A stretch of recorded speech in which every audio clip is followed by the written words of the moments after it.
You're listening to All Kinds of Catholic with me, Teresa Alessandro. My conversations with different Catholics will give you glimpses into some of the ways we're living our faith today. Pope Francis has used the image of a caravan, a diverse group of people travelling together on a sometimes chaotic journey together. That's an image that has helped to shape this podcast. I hope you'll feel encouraged and affirmed, and maybe challenged at times. I am too in these conversations.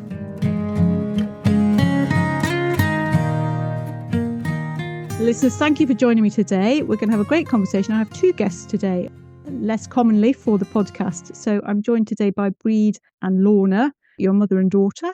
Yep, that's true. Welcome to the podcast then, both of you. Thank you. Lovely to be here. And for listeners, Lorna's joining us from America, and we'll talk a bit about why Lorna's in America in due course. But where I thought we might start today is with Catholic People's Weeks, because Brid and Lorna have some history with Catholic People's Weeks. And so for people who don't know, let's hear a bit about what that is, and let's hear about how that has been part of their lives. Brid, would you tell us a bit about what Catholic People's Weeks are? Yes, so Catholic People's Weeks, we're celebrating our 80th anniversary this year. It's a lay-led organisation. It began with a strong focus on Catholic education. Still has that, but for me, what's the unique thing about Catholic People's Weeks is that over the course of a week, we build a community together, and that's a very real lived experience, and it's hugely powerful. And I first came to Catholic People's Weeks because my husband, who wasn't a Christian, died very suddenly when the children were young. Lorna was 2.5 and Evan was not quite 5. I was looking for something we could do as a holiday that would work for me as a single parent. We had a couple of holidays with my family. I'm part of a big family, and they had been lovely. But I thought I have to find something else, because I can't let every year it be an obligation that somebody has to go on holiday with Brid and the children. I remembered a friend of mine talking about these weeks. And at the time I thought, oh, they sound really good. But, Campbell is very tolerant and very accepting, and we got married in a Catholic church, and his children are baptised as Catholics, but I don't think it'd be fair to ask him to give up a week's summer holiday and go on some Catholic thing. So I just set it to one side. Having been on Catholic People's Weeks now, I think he'd have loved them, because he would have loved the conversations that we have and the exchange of views and the challenge and so on. So anyway, the first one we went to was a long weekend, and Lorna turned 4 on the weekend, because I thought, if I don't like these, it's only 4 days. But I loved them. It was a chance to get together with other grown-ups and have proper grown-up conversations while the children, had other kids to play with. In the afternoons, we could go off and do things with other families. In the evening, there'd be more discussions, talks, whatever, and then some entertainment afterwards. Being in a place where everybody likes children was lovely, because particularly when your children are younger and possibly a bit noisy or whatever, you'll be in a space and you can just see somebody glaring and you're thinking, oh, I need to get my children to be quiet. So going somewhere where everybody is there because they're part of a family is just lovely. It's such a warm and accepting space. I love the informality of the masses. I mean, they are proper masses, full celebrations, but they'll often be more informal. Possibly the children are sitting on the floor at the front. They're often very involved in doing a dramatization of the gospel, or, a more active offertory procession or whatever. I mean, once, that was it. We were hooked. We went pretty much every year. There was a year we didn't go because we went in a big family holiday instead. We just felt like something's missing. We haven't done CPW this year. Well, that sounds fabulous. Lorna, maybe we'll hear from you. Do you remember being 4 at your first CPW weekend? Yeah, I remember it being my birthday and everyone making a really big deal of it. Every person coming up to me and being like, happy birthday, and everyone singing me happy birthday at dinner time. It's like a badge of honour. We loved them from the first. We would give up time at home with our friends to go and spend a week on CPW. And the really cool thing is that the children's program is provided by people in their teens, early 20s, who volunteer a week of their time to come and run the children's program at CPW. And often at home in your parish, there aren't cool people in their teens and early 20s who believe in God and will talk to you about that. CPW is filled with people like that. And in fact, every year, my mum would pray for the helpers. That's what we're called. The people who are running the children's program are called helpers, and how lovely it was to have role models for her kids and cry I was thinking that you maybe graduated from being a child yourself to being one of those helpers. So you've been on that journey too along the way. And I guess you've made some really good friends out of those experiences. Oh yeah, absolutely. And then those friends becoming friends with my real life friends. They're often cohorts of people around the same age, and then we all grow up together, and then we all become helpers together, and then we all become adults together, or that kind of age. All of us went to university, but we're moving out of our parents' homes and stuff, and we're all going around the country and visiting and staying with so and so and meeting their friends, and there's lots of marriages, friends for life. There's just a big CPW family all over the country. And there was one weekend where Lorna and Eben, my son, were traveling in different directions up and down the country. And there was a rail strike and something else had happened and things were going wrong. And it looked like they were both just going to get stuck in Sheffield. So I rang CPW friends in Sheffield going, can you have Eben and Lorna to stay overnight? I think as it happened, Lorna's train finally started moving. So she carried on to Birmingham, but they did put Eben up overnight and then stuck on a train to Newcastle the next day. So there's just a feeling of a group of really good, solid friends all over the place that you could call on. And if they could help, they would just do it at the drop of a hat. And that's a wonderful thing. So you both have given a sense of community and I guess shared values. Does it support your faith to have friends who have faith? Has that been an important part of keeping you in the practice of your faith? Do you think it would have been different if you hadn't been involved in CPW? I do. On my mum's side, there are 26 grandchildren. I don't want to speak for everyone's beliefs, but I am the only one who's still making a conscious choice to go to church. I'm like for sure that CPW has helped with that. Every summer you come home and I'm like fired up for 3 or 4 weeks after it. And then that wears off, obviously, because normal life seeps back in. But there's something so special about being in a group of people who believe what you believe and are challenging you and helping you, and the community, like Brid said, being built and that worshipping together, the informality of the Mass in that we all are involved in deciding what's going to happen that day. We might even do the consecration in a different way. Parts of the Mass I often feel like excluded from, sometimes in a parish church. That's the priest's job, that's not me. Everyone is just included in every part of the Mass at CPW in a way that is so moving. To answer the question in a really long-winded way, I guess, yeah, for sure, CPW has been instrumental in helping me figure out what I believe and then hold on to that faith. My local parish is a lovely parish, but I'm often away at weekends or working. I quite often work Sundays, so I'm not at Mass there on a very regular basis. So although I've got friends there, I'm not hugely rooted in it. So that CPW then gives me that depth of experience when I go there. Like Lorna says, we do sometimes, we celebrate Mass in a wider, more open kind of way, but I'd like to say it is always, the really key bits are still liturgically correct. And, when you go through times when some of the really not great stuff that happens in the wider institutional church and you feel like you're just hanging on in there by your fingertips, and then CPW is a real boost to know this is actually what church should be about, what it should be all the time, and it's enormously important.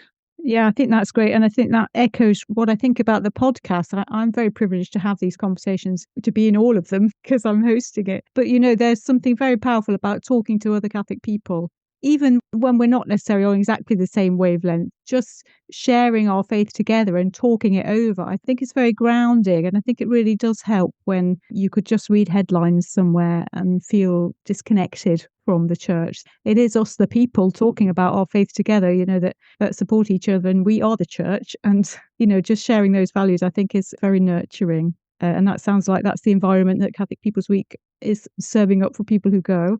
And are there people, I'm just wondering now, with your long experience, are there new people coming all the time and joining?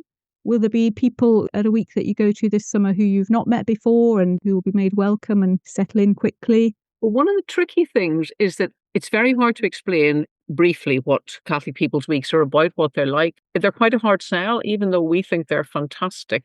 So almost everybody who comes for the first time comes because somebody they know and trust has said, look, this is brilliant. Honestly, you will like it. Please come and try it. It can be hard to get new members. That is a challenge. But yes, there are always new people on a week who don't know very many people. And by the end of the week, they're always like, okay, see you next summer. So nice. Yeah, that's true. There are fewer new people on weeks than there would have been, maybe 10, 20 years ago. But yes, Lorna's right. I don't think I've ever been in a week where there wasn't at least one new family. And almost always, once they've come, once they come back. Not new for long. So you mentioned this is your 80th Jubilee year, or 80th year. I was going to then make a link to this is a Jubilee year. And have you got some celebrations planned? We have, because we planned a big one for the 75th, which coincided with COVID.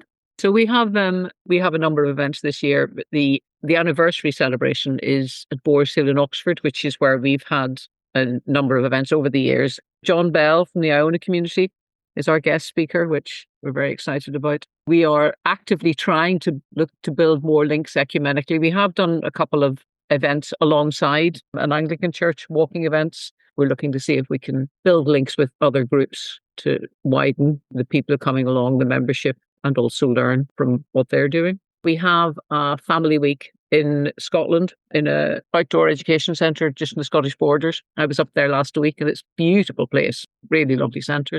We have an adult-only event, which is looking at church music, and a walking event, which is based in Minster Acres, up here in the north of England, and then another all-age event in autumn in Alton Castle.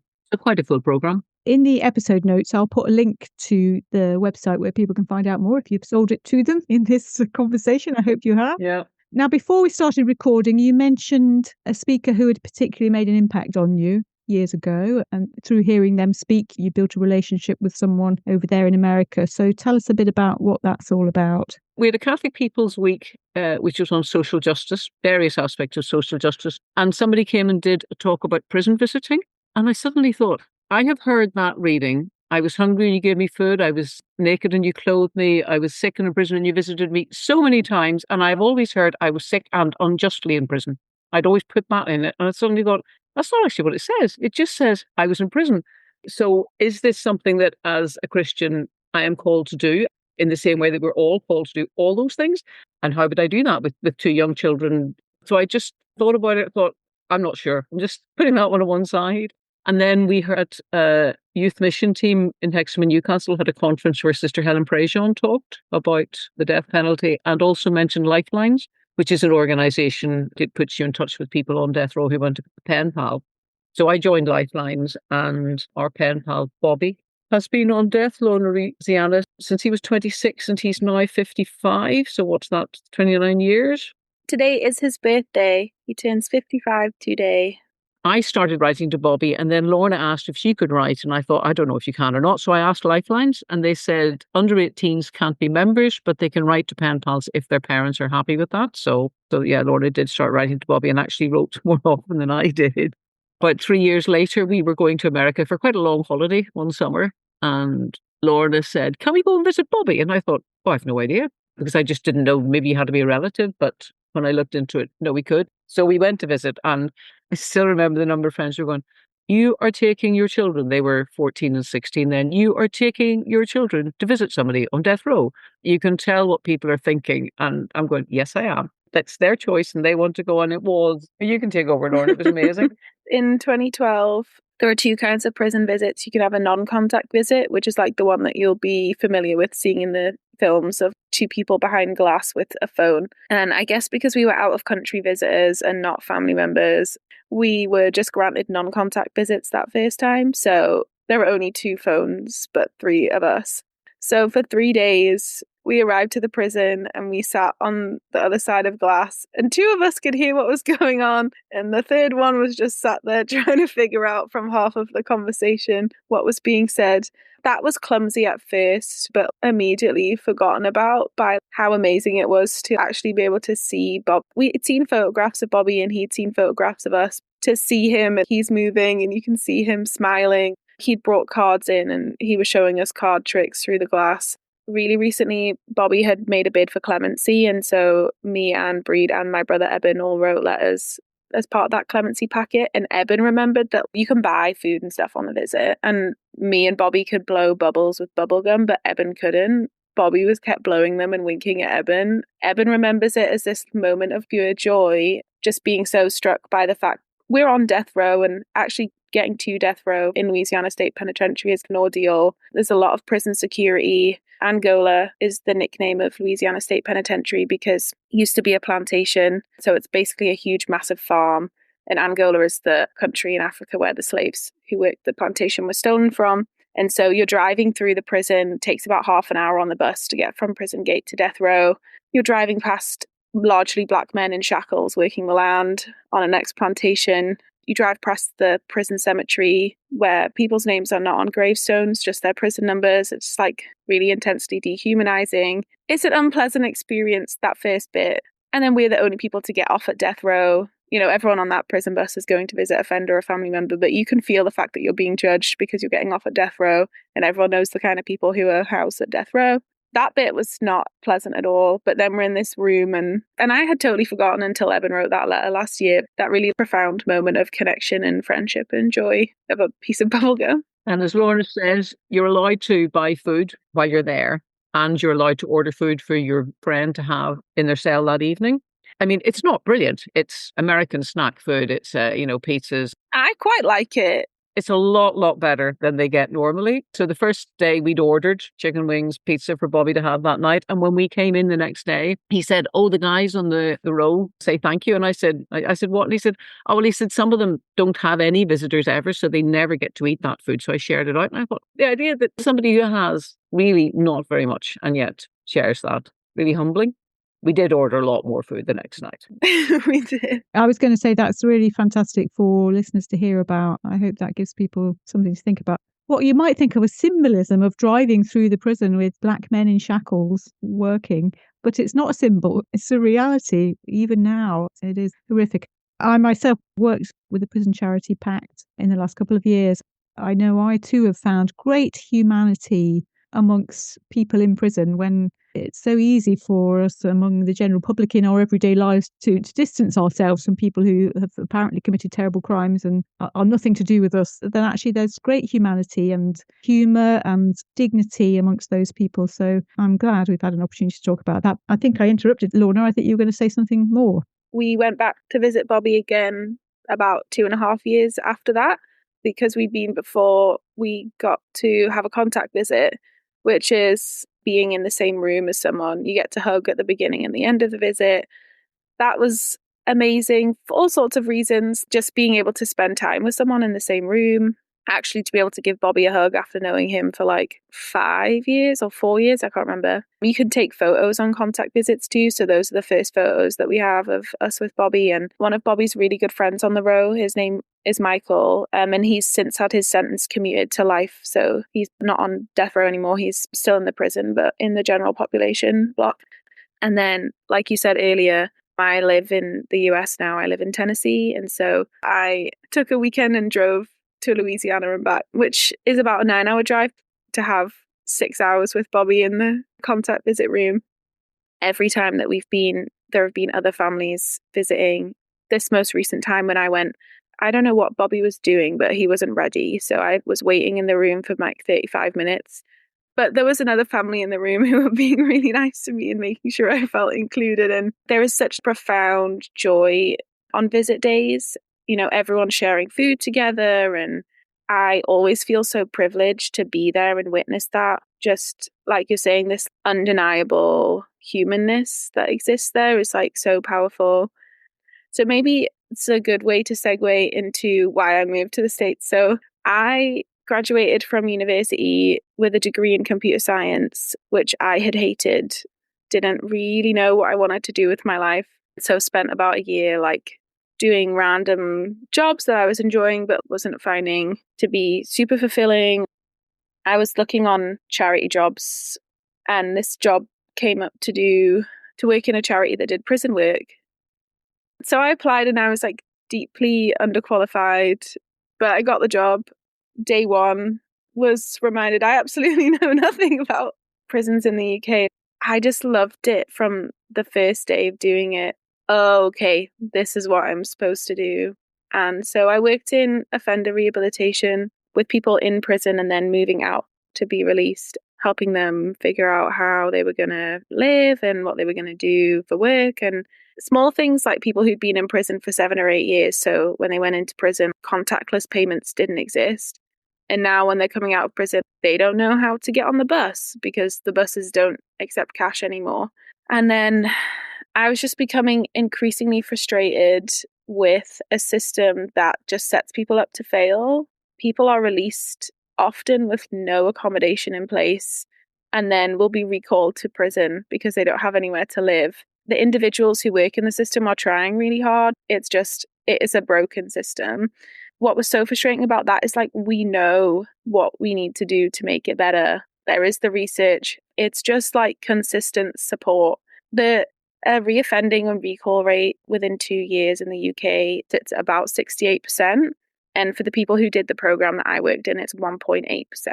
You know what works, and it's not being funded. I applied in July of 2023 to do a master's degree here in Tennessee in community development and action. And I was hoping that I was going to learn the skills I needed to make the change that was going to help with some of those things that had been really frustrating to me. And they let me in and offered me a really generous scholarship. Wow. Right now, I'm working with the Public Defender's Office here in Tennessee. There are 13 people on Tennessee death row, and we represent them all in their state appeals. Some of them have exhausted those appeals, so we will represent them at clemency if they choose to go that route. I work as a community investigator. It felt like a really full circle moment for me when I had my interview for that and got it. Well, that's really interesting, Lorna, because while you were talking about your experience with meeting Bobby and spending time with him and things, I was thinking to myself, I must ask you about where you find hope in this situation where somebody is on death row and, you're doing your best to be friends, but where is that going? But actually, you've answered that yourself by finding your way into a role where you can try and make the world better around criminal justice or make some contribution to that. So I guess that's one way of responding to a situation that feels unjust and hopeless. It is bleak right now to be working with people on death row in America. I mean, I've been crying a lot. I'm really worried about some of the people I work with and I care about are probably going to be executed this year. And that wasn't a reality last year. That's really hard. Also, you're right.